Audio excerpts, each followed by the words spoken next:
Hi, I'm Lucas with Modern Music School Pasadena, and today we are learning to play I'm Yours by Jason Mraz.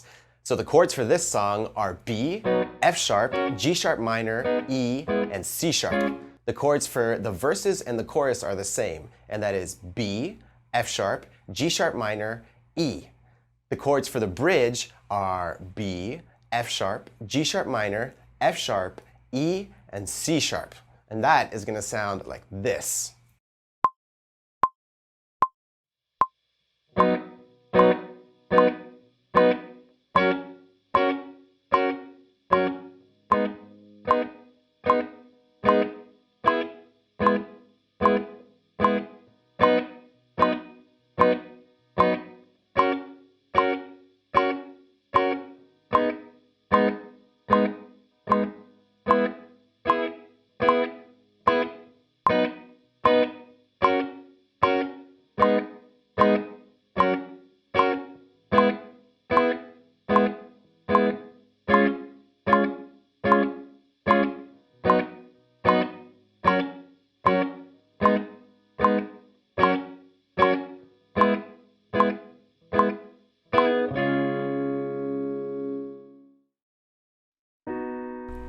Thank you for watching. Please subscribe, and if you have any questions, feel free to put them in the comment section below or ask your instructor.